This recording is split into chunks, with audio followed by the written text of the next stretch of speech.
दूध लेने निकलेगा, दफ्तर के लिए निकलेगा, तो उसका कहीं ना कहीं एक तिरंगा जरूर दिखाई देना चाहिए। और जब तिरंगा दिखाई देता है, अभी क्या शानदार दृश्य नजर आ रहा है चारों तरफ। उधर पुल पे इतने लोग खड़े हैं तिरंगे ही तिरंगे लेके, उधर सामने पुल के नीचे लोग खड़े हैं तिरंगे ही तिरंगे लेके, सामने लोग खड़े हैं। क्या शानदार दृश्य।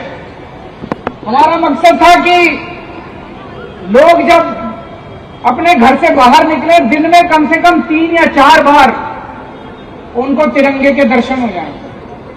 जब हम तिरंगा देखते हैं तो अंदर दिल में धक-धक होती है, देशभक्ति जागती है, देश के लिए कुछ कर गुजरने की इच्छा जागती है। आदमी कुछ गलत काम कर भी रहा हो तो एक बार हिचक जाता है, यार देश के लिए मेरे को ये नहीं करना चाहिए। इस भावना से हमने शुरू किया और मुझे बड़ी खुशी है कि आज 500 तिरंगे पूरी दिल्ली में लग के तैयार हो चुके हैं। आज ये 500वां तिरंगा ऊपर गया है और पूरी दिल्ली के अंदर कोने कोने में अब जगह जगह तिरंगे लग चुके हैं। आज 75वीं वर्षगांठ के अवसर पे हमें एक प्रण और लेना है कि हम अपने देश को, भारत देश को दुनिया का नंबर 1 देश बना के रहेंगे। बनाना है कि नहीं बनाना है? हमें अपने भारत देश को दुनिया का नंबर 1 देश बनाना है। 75 साल में कई ऐसे देश हैं जो हमारे बाद आजाद हुए लेकिन हमसे आगे निकल गए। कई ऐसे देश हैं जो द्वितीय विश्व युद्ध में ध्वस्त हो गए, जापान, जर्मनी, खत्म हो गए थे देश, हमसे आगे निकल गए। क्यों भाई? हमारे में क्या कमी है? सब कुछ है।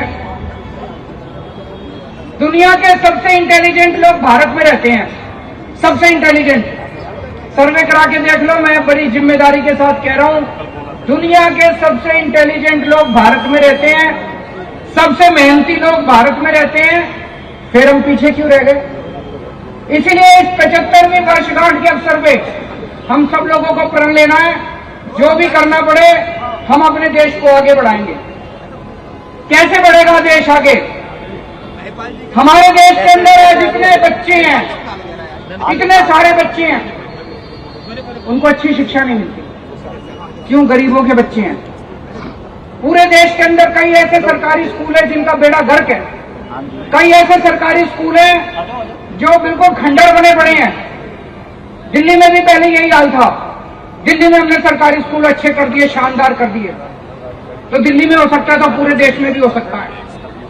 आज हमें प्रण लेना है कि हमें ऐसी व्यवस्था देश के अंदर कायम करनी पड़ेगी कि एक एक बच्चे को, इस देश के अंदर पैदा होने वाले एक एक बच्चे को, चाहे वो गरीब का बच्चा हो चाहे अमीर का बच्चा हो, एक एक बच्चे को अच्छी से अच्छी शानदार शिक्षा मिलनी चाहिए। आज 75वीं वर्षगांठ के अवसर पे हमें प्रण लेना है कि हमारे देश के एक एक इंसान को, एक एक भारतवासी को अच्छे से अच्छा इलाज मिलना चाहिए। आज सरकारी अस्पताल में जाते हैं, दिल्ली के 2 सरकारी अस्पताल हमने बहुत अच्छे कर दिए। बाकी देश भर में सरकारी डिस्पेंसरी है, सरकारी अस्पताल हैं, उनमें इलाज के नाम पे कुछ नहीं मिलता। हमें ऐसी व्यवस्था कायम करनी है कि देश के हर गरीब को या अमीर को अच्छे से अच्छा इलाज मिलना चाहिए। आज इतने लोग बेरोजगार घूम रहे हैं, बेरोजगारी बढ़ती जा रही है। जब तक हम अपने हर युवा की एनर्जी का इस्तेमाल नहीं करेंगे, हर युवा को अच्छा रोजगार नहीं दिला पाएंगे, तब तक देश आगे नहीं बढ़ सकता। आज 75वीं वर्षगांठ के अवसर पे हमें ये सारे प्रण लेने हैं। लेकिन मेरे को दुख होता है, कुछ लोग आजकल कह रहे हैं कि ये गरीबों को जो कुछ फ्री शिक्षा मिल रही है ये बंद होनी चाहिए। मैं सोच रहा था, एक बेचारा रिक्शे वाला, एक बेचारा मजदूर, एक बेचारा ड्राइवर, एक गरीब आदमी, वो बेचारा इतना भी नहीं कमा पाता कि 2 टाइम की रोटी खा ले। अगर हमने सरकारी स्कूल बंद कर दिए देश में, अगर हमने सरकारी स्कूलों में भी फीस लगा दी, कह रहे हैं गरीबों को फ्री भी, मेरे को तो ये समझ नहीं आता ये फ्री भी होती क्या है। अंग्रेजी में बोलते हैं फ्री भी, कहते हैं फ्री की रेवड़ी, कहते हैं ये नहीं मिलनी चाहिए। गरीबों को फ्री शिक्षा नहीं मिलनी चाहिए, या तो सरकारी स्कूल बंद कर दिए जाए और या फिर सरकारी स्कूलों में फीस लगा दी जाए। फिर गरीब बच्चे कहाँ जाएंगे अगर सरकारी स्कूलों में फीस लगा दोगे तो? गरीब बच्चे कहाँ जाएंगे अगर सरकारी स्कूल बंद कर दोगे तो? वैसे ही हमारे देश के अंदर गरीबों के बच्चों को ठीक से शिक्षा नहीं मिलती। अगर सरकारी स्कूल भी बंद कर दिए, हमारे देश में 70 से 80% बच्चे अनपढ़ रह जाएंगे। ये बिल्कुल नहीं होना चाहिए। आज आजादी के 75 साल के अवसर पे हमें कसम खानी है कि हमारे देश के हर बच्चे को अच्छी शिक्षा मिलनी चाहिए।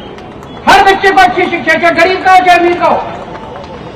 हम दुनिया में 39 देश, अमीर देश ऐसे हैं 39, जहां पे सारे बच्चों को फ्री शिक्षा मिलती है, चाहे अमीर का हो चाहे गरीब, सबको फ्री शिक्षा मिलती है, अच्छी शिक्षा मिलती है।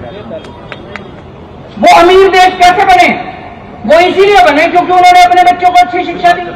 और हम कह रहे हैं हम अपने बच्चों की शिक्षा बंद कर देंगे, सरकारी स्कूल बंद कर देंगे, पैसे लेंगे बच्चों को पढ़ाने के। ये क्या बात हुई? अब ये बात चल रही है कि सारे सरकारी अस्पताल बंद कर देने चाहिए, दवाइयों के पैसे लेने चाहिए, गरीबों से इलाज के पैसे लेने चाहिए। एक बेचारा गरीब आदमी अगर उसके घर में कोई सीरियस बीमारी हो गई, वो तो इलाज ही नहीं करा पाएगा, प्राइवेट अस्पतालों में कहां घूमेगा? तो ये नहीं होना चाहिए। हमारे देश में हर भारतवासी को इस देश में अगर पैदा हो, उसके बच्चे को अच्छी शिक्षा का फंडामेंटल राइट होना चाहिए, उसके घर के लोगों को इलाज का फंडामेंटल राइट होना चाहिए, रोजगार का फंडामेंटल राइट होना चाहिए। ये इसको फ्रीबी और फ्री की रेवड़ियां नहीं कहना चाहिए। हम सब लोगों को मिलकर आज प्रण लेना पड़ेगा कि 75 साल बीत गए।